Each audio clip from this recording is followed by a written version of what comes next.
Good afternoon, ladies and gentlemen. I'm Robin, this is Digital Wilds, and welcome back to Resident Evil 4. Last time we finished off at Chapter 1 and proceeded through to Chapter 2, which takes place at night. So we've had a little bit of a rest after a parasite-induced fit of fainting in this hut, and it's now time to head back to the church where we know the President's daughter is being kept. So, before I do, I'm just going to head back to the lake here, where after banishing Del Lago, we can now cross it without difficulty. If I get on this boat and cross over the lake, you'll see there's a couple of lit torches over there, which give us a relatively hidden merchant opportunity. Okay, I seem to have got stuck on the torch. There we go.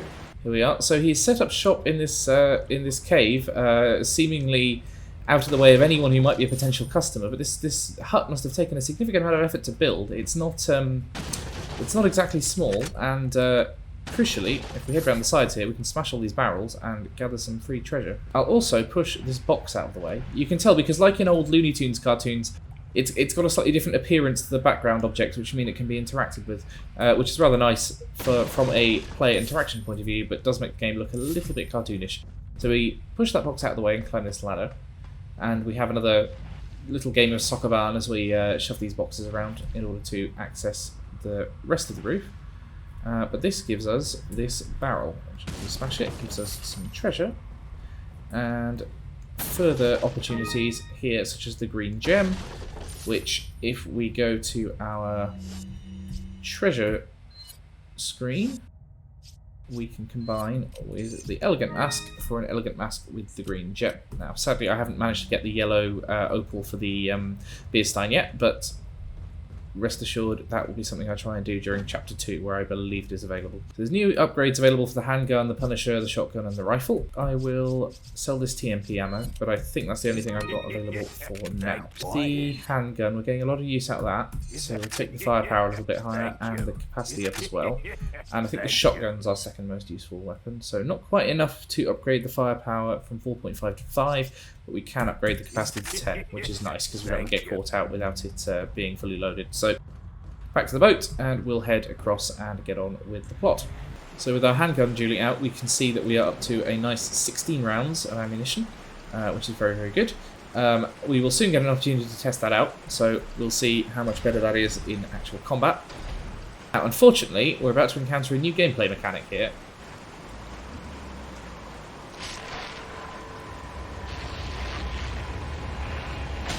So, unfortunately, blowing up the heads of the enemies is no longer the efficacious way of dealing with them it used to be, and those guys with the burst heads are very, very dangerous. But it's a good opportunity to show off another use for the flash grenades beyond just killing crows. If you have a burst head grenado, throw a flash grenade, and it dies instantly. That will come in very, very handy throughout the game, including with enemies that are a lot tougher than that guy. Plus, it automatically puts the enemies into that stagger animation, so we can go over and a quick kick and take him down. Now, let's hope he doesn't have a bursty head as well, otherwise we might be... Oh dear, this is a situation. Well... Oh dear. Yep, so as you can see, getting sliced by those guys is very, very dangerous, and I was foolish to go and try and take him out in close range. Good opportunity to upgrade my max health. I'll take that egg as well, just to be sure. They still do stagger if you shoot them where the heads should be, and relatively early on in the game you can still just shoot the guys with burst heads, but yeah, they become a significant problem.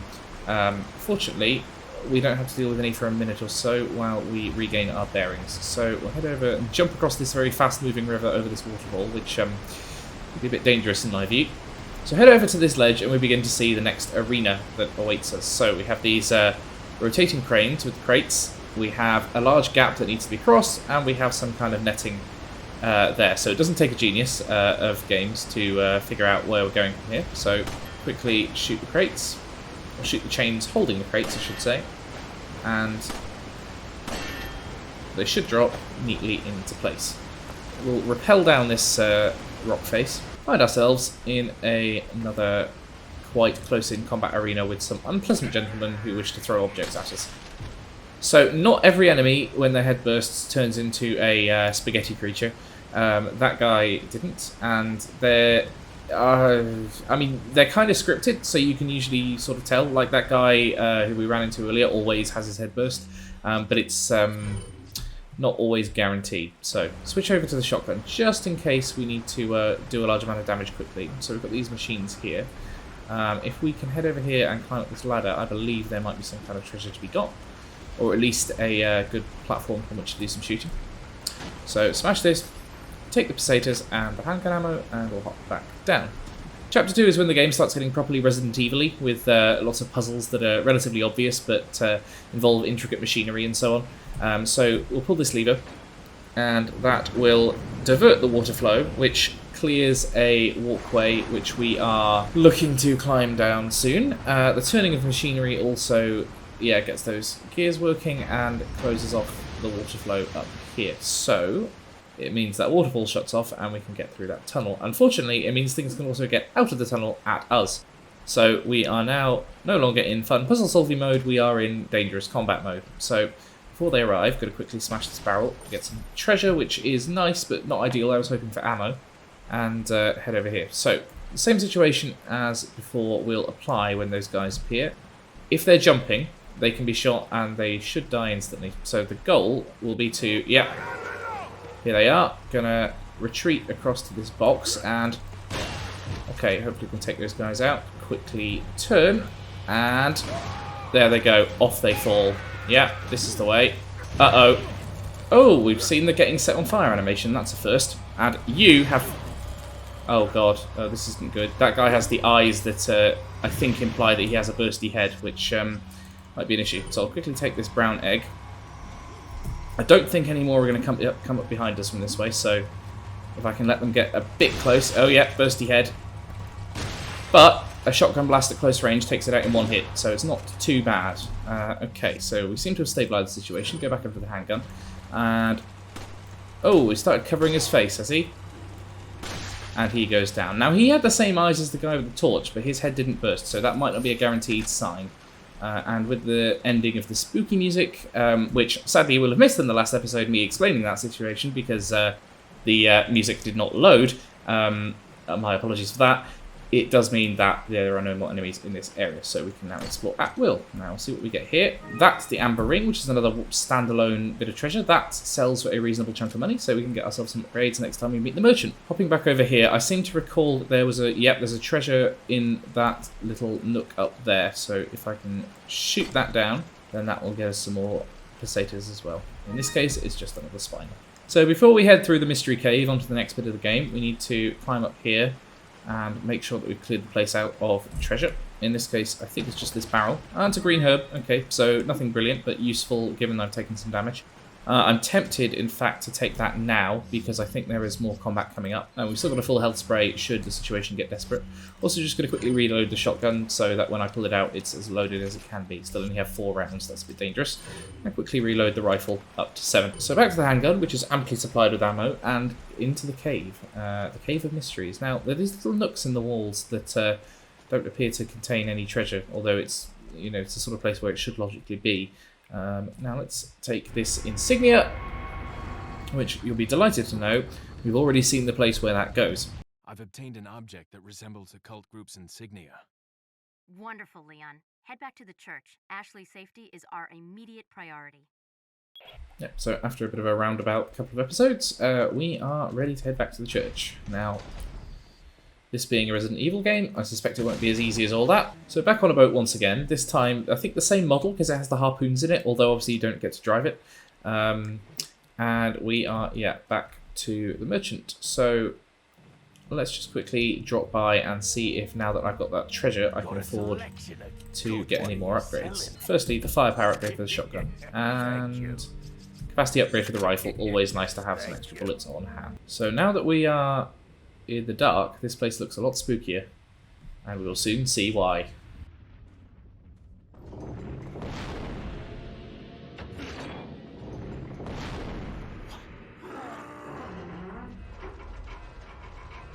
¡Rápido! ¡Rápido! ¡Rápido! ¡Usa los músculos! ¡Rápido! ¡Apúrense! ¡Por aquí! ¡Rápido! ¡Rápido! ¡Por aquí! ¡Por aquí! ¡Ay! ¡Se vuelve loco! ¡Mierda!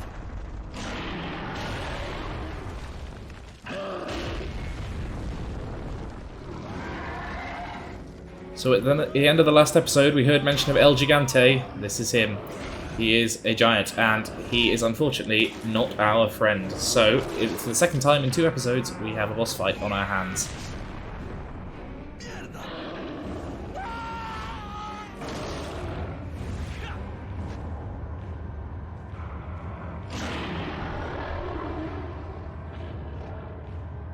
So this guy is dangerous. We need to stay out of the range of his attacks, obviously, and we also need to start inflicting damage as soon as possible. Now, he's relatively slow, but he's, not averse to picking up objects to use as weapons.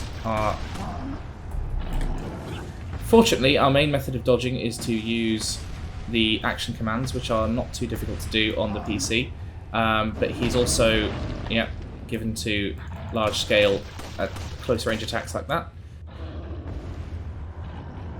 Thankfully, we see a familiar friend here. It's the dog we rescued at the start of the game.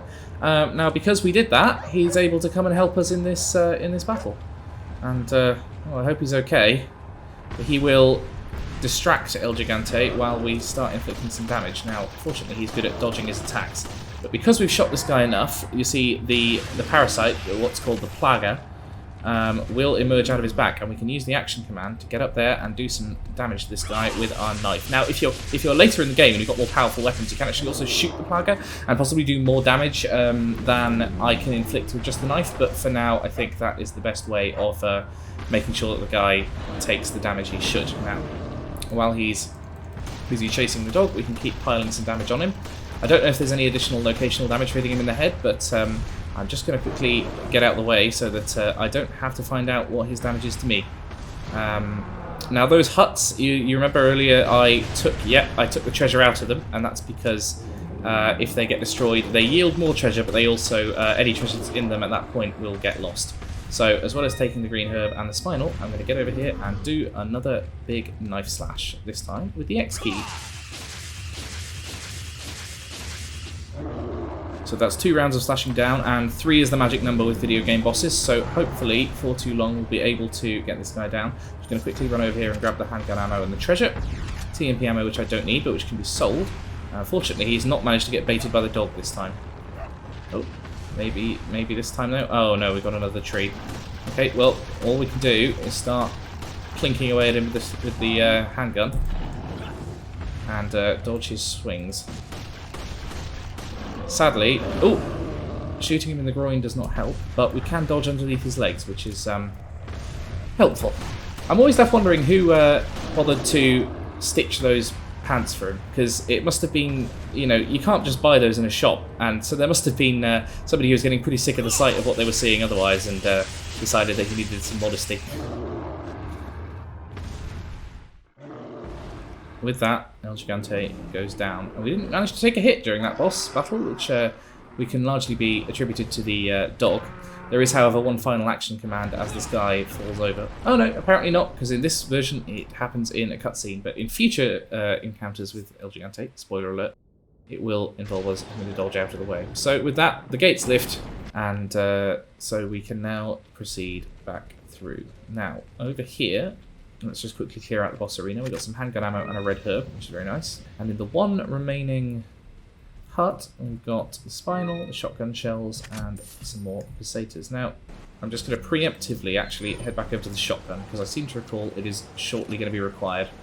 So head back over here. I don't think the enemies that were on this walkway have respawned, but it is going to be something I have to deal with shortly. Now, also, if you manage to miss getting the blue medallions on the first run through in the first chapter, you can get them on this return journey through the churchyard if you should need to get the Punisher. Now, yes, unfortunately, here we have the dogs, and there are a lot of dogs, and they do a lot of damage, and that's why the shotgun was necessary for dealing with them, because, as I say, they do have a tendency to sort of mob me. I'll combine that for now. Take 1 green herb just to top my health up, and is it worth using a grenade? No, I'll wait till the shotgun runs out. Back off, and oh no, one at short range. Okay, they are fortunately quite flimsy enemies. They just deal a lot of damage, and they're very fast. And they're also quite creepy if you saw their big jaws looming at us. Now, fortunately, I don't think we should face any more opposition coming into the church, so use the insignia we found earlier and break our way in. The insignia is everywhere. I wonder if it's a religion from this reason. It's slow on the uptake, aren't you, Leon? The tension is slightly heightened by the lack of audio, I find. Take the flash grenade, and as we know, those are quite useful to stockpile now, so as long as I can get away with not using them, I will not be, but there will be situations where I find myself mobbed and they become a bit of a lifeline. So, over here, and as you can see, we've got the command to jump, another portrait of our mysterious opponent, and a leaf over there.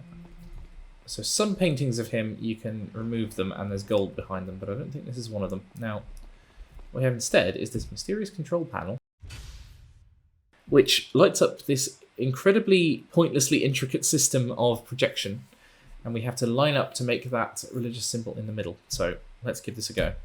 Yeah, and there we go on a second attempt. So now these iron grates lift, and we have access to a mysterious room. So with a boom of thunder outside, I believe we're about to get fed some delicious plot.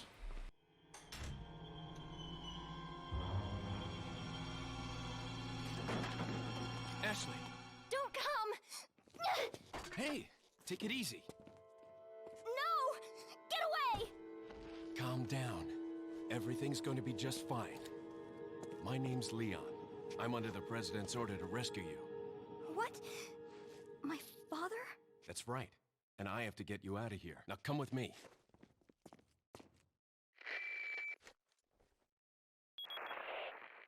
It's Leon. I've succeeded in extricating my subject. Good work, Leon. I'll send a chopper over right away. Where's the extraction point? There's another trail that you can take to get out of the village. The chopper will pick you up beyond there. Got it. I'm on my way. So with a brilliant example of Resident Evil voice acting, we're given... Yeah, the main side quest of this game is the fetch quest around Ashley. Now, she has her own separate health meter. If we were playing with one of the alternate costumes, she would be invulnerable, but I considered that cheating, so I didn't go for it. And we can... Yeah, she is generally pretty good as a protection companion in video games goes. If you aim at her, shield up. You have to deliberately kill her if you wanted to, which I don't. And if you press the Z button, she will stand still. If you press the Z button, she will continue behind you. So, unfortunately, enemies will try and kidnap her, and she serves as a little bit of a timer. If she is taken out of the load zone, you lose her for good, and it's game over. So that is a consideration. You also have to actively catch her when she's jumping from high ledges. I'll take the girl, Who are you? if you must know. My name is Osmond Sadler, the master of this fine religious community. What do you want? To demonstrate to the whole world our astounding power, of course. No longer will the United States think they can police the world forever. So, we kidnapped the president's daughter. He's doing the evil Give voice. her our power, and then send her back. No.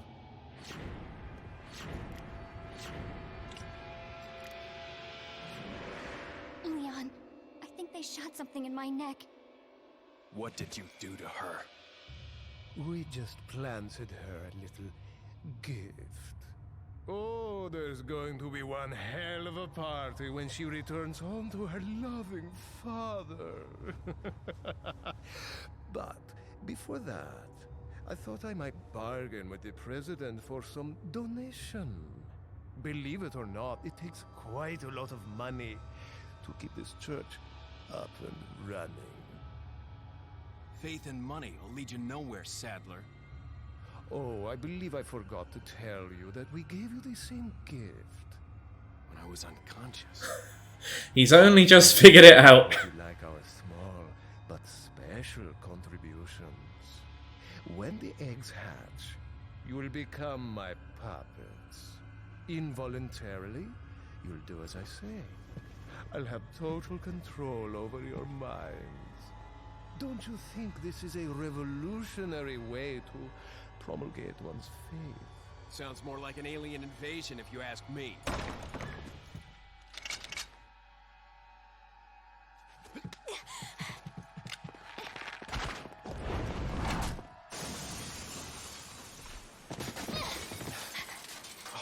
You okay? Leon, what's gonna happen to us? Don't worry. We got into this mess, we can get out of it. So with that, we finish off chapter 2-1, and we learn a little bit about the main antagonist's plan. He is going to blackmail the US president out of a load of money in order to get his daughter back, and then the daughter's going to go back, turn into one of the zombie monsters, and kill the president. Now, this seems a very elaborate scheme to me, but it's a Capcom game, so let's not question it too much. However, let's loot all the ammo we can out of this place. And for some reason, the guys who try to shoot me with a crossbow haven't managed to come to the window of this small courtyard and just shoot us at point blank range, which would have been the logical thing to do. But unfortunately, yes, we are not alone, and these guys do not want us to get out of here unscathed. Now, somebody has kindly parked this cart here since the last time I was outside, and appropriately enough, if we... Leon, shoot those barrels on that wagon. Yes, thank you. The only time that actually serves as being useful throughout this game. My aim is extremely off, and unfortunately we have a bit of a parasite problem. So, take that guy down. We've still got the creepy music going on, so I'm assuming there are still enemies on the way, but as we head down this hill, I'm going to try and keep an eye out for them. They might be coming up behind us as well, but it looks like we're okay for now.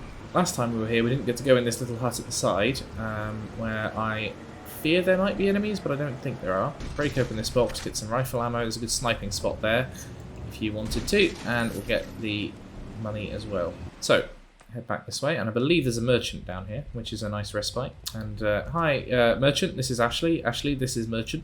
You never know his name, and also he appears to be floating several feet off the floor, which you know, is testament to his immense teleporting powers. So you'll see that we've got, he's not kidding, because we've got a brand new gun, which is the Red 9, which I didn't realise was available this early in the game. I thought was only available in Chapter 3, but I'm not about to complain about it. What I am about to complain about is the lack of inventory space for me. So it's not as tidy as I'd like, but we do have space now for the Red 9. The Red 9 is a much more powerful handgun. It's slower to fire and slower to reload than the standard handgun, but it is much more powerful. It can go up to very, very powerful if you fully upgrade it, and I think it's probably going to be our main weapon for the rest of the game. So I'm going to quickly buy that. Also, I'm sad to say, by selling the Punisher, it was free, but I can't turn down 10,000 pesetas for a gun that I very rarely use and which isn't all that useful. So instead, we'll upgrade the Red 9. Now, I believe the firepower and the firing speed are the main things that need it. And I can get one of the two remaining, which I think I'm going to go for the reload speed because it is a bit slow otherwise. And you know what? You know what? If I'm using handgun ammo, I'm just going to sell the main handgun as well. 22,000. So we now have the Red 9 as our only handgun, which means we're going to be reliant on it. I believe it's at least a good opportunity to show it off.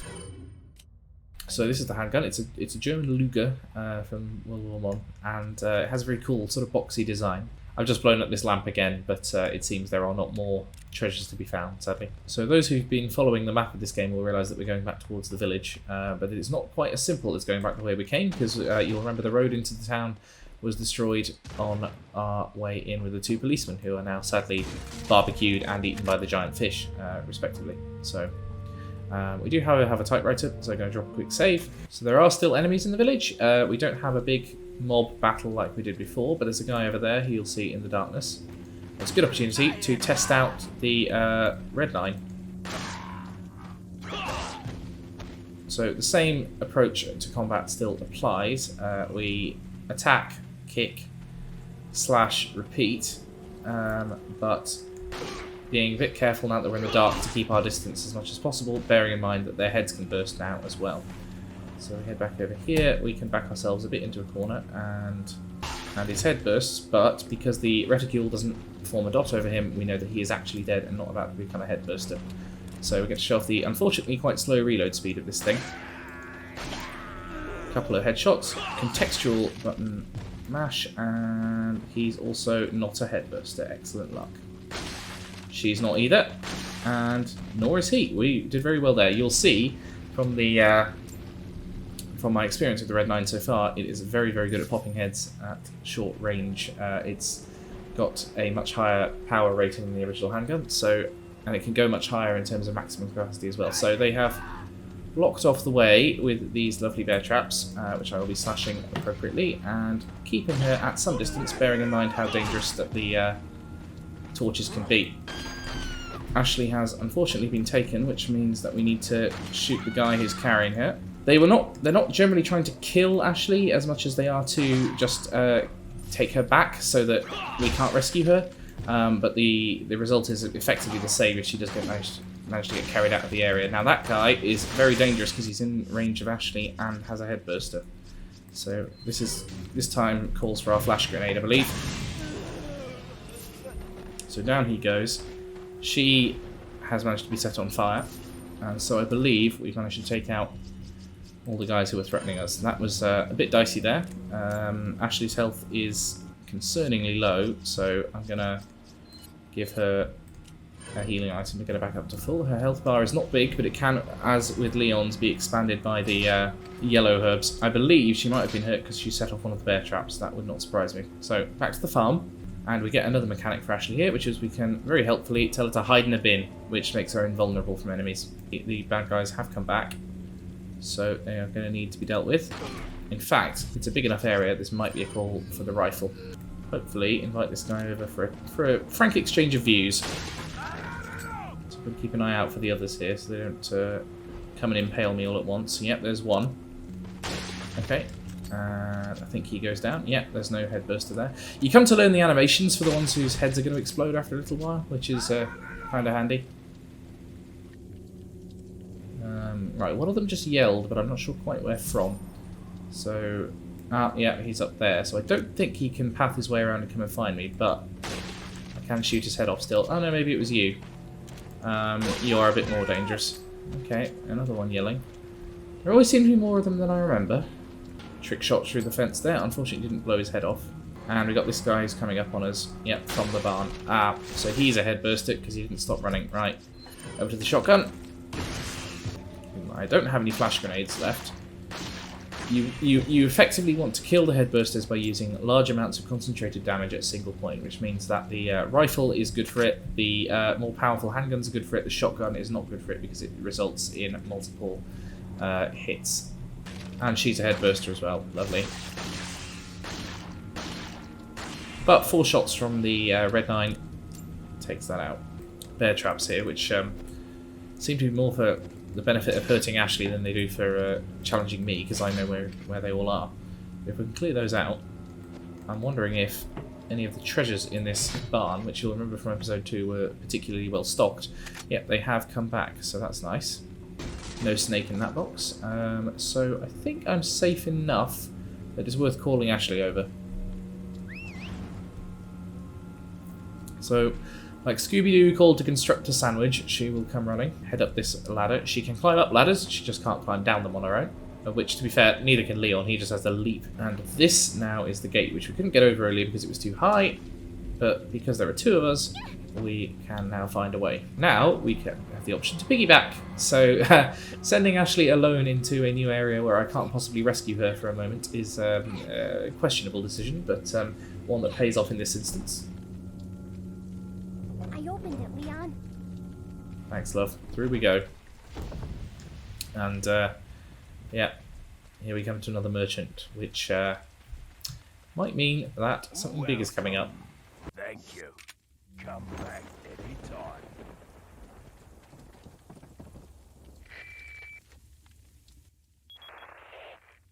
Leon, I have some bad news. I'd rather not hear it. Well, I'm afraid I have to tell you anyway. We've lost contact with the chopper. Someone must have shot it down, though we can't determine who. Great. We're prepping another chopper for you. Meanwhile, I want you to head towards the extraction point. Got it. So, yeah, looks like we're here for the foreseeable. So we'll cross this rope bridge and head towards this rather looming house. And yeah, unfortunately, we have been cornered. What are we gonna do, Leon? Fortunately, this happens to be one of the best segments of the game. Quick, in that cabin. So barreling into the cabin, we can barricade ourselves, and we also are reintroduced to Leon! our old friend Luis. Small world, eh? Well, I see that the president's equipped his daughter with ballistics too. It was 2004, How rude. sorry. And I don't believe there's any relevance with my figure and my standing. Who are you? Oh, excuse me, Your Highness. Perhaps the young lady might want to introduce herself first before asking someone his name. Her name's Ashley Graham, the president's daughter. Is she... well, you know. Don't worry. She's cool. Never mind. There's supposed to be some kind of obvious symptom before you turn into one of them anyway. Look, Ashley seems to be acting as though she forgot that they're the reason we broke in here. Okay, it's game time. So, see, Luis is also wielding the Red 9, so we now form some kind of buddy cop duo. I'm just going to quickly run around this place and grab as many resources as I can, but also make sure that you can barricade up the entrances. It's not worth barricading all the entrances, because you will want to funnel them through in some way, but it is usually good to block off all but one, so that you can maintain a bit of a choke point. Grab the shotgun ammo off the table, use this opportunity to quickly reload my shotgun before they come through, and also go and grab that red herb, because in a minute I'm not going to be able to get it. So, as they attempt to break in, I'm just going to quickly put that in front of the window, and we'll also see that we can hide Ashley upstairs. There are windows up here which the enemies will also try and break through, but a flash grenade is going to be very handy in terms of if any of them are headbursters, which, spoiler alert, some of them will be. But for the time being, they're mostly coming through downstairs, so I'm going to let Luis handle it, because he is invulnerable for the time being. And also, as you see, the choke point strategy is working well. They were only coming through one area. He's through. I'm going to be a problem if I don't take him down quickly. Oh god. Alright, so shotgun at close range is very good for taking them out. Got several health items here, so I'm going to quickly combine the red and the red and the green and yellow, so that I can get a full heal if I need it. Go back over to the red 9 and help out Luis with taking out that guy, who unfortunately took a remarkable amount of shots to go down, but the head burst is down. Oh, so the first hit of the battle. I'm just going to retreat to the stairs so we can try and hold them at another choke point. Going to quickly give myself a full heal and an HP upgrade there. And, oh, forget they have projectiles. Is it worth a grenade? Yeah, why not? So down he goes. You have to be a bit careful that you don't hit Luis too many times, because I think if you are overly aggressive with him, he will actually kill you, because he thinks you've started working with the bad guys. But he's doing a reasonable job down here for now, and I'm going to... He also chucks his ammunition a little bit, so that's nice. He's just... Oh god, okay, yeah. Looks like the downstairs is overrun, so it's time for us to head back up to the next choke point. Alright, Leon... Luis just rescued me there. I think a incendiary grenade on the stairs is probably smart. But these guys with the bursting heads are becoming a real problem. I might not make it through this. I'll do my best.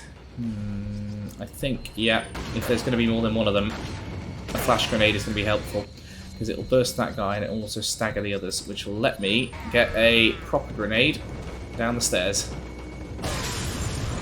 taking out several of them at once, and also smashing the windows in a rather entertaining fashion.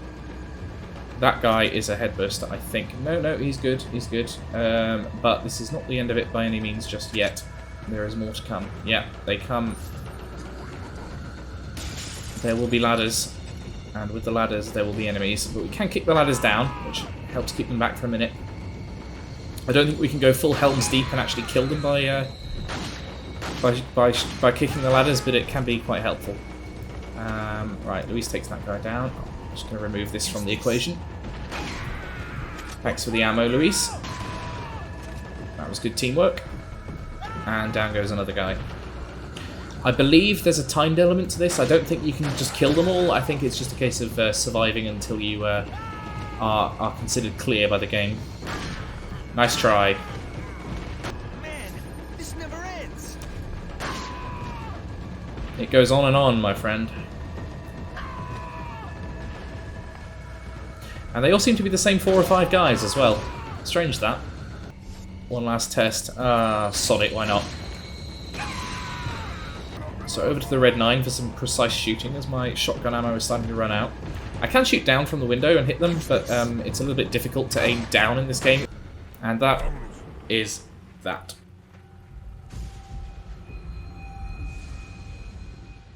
Looks like they're backing off. So, what do we do now? The bridge I crossed to get here's out. So I guess we have no choice but to keep moving. I forgot something. You guys go on ahead. Lewis.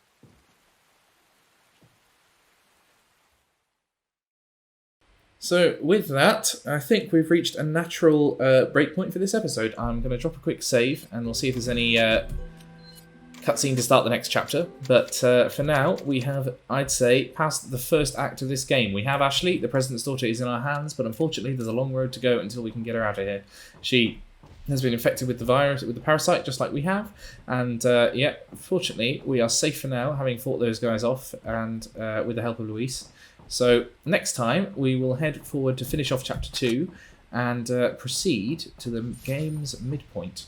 So I hope you look forward to that. If you want to check out some of the other videos on the channel, I will be finishing off Cubivore tomorrow on Sunday.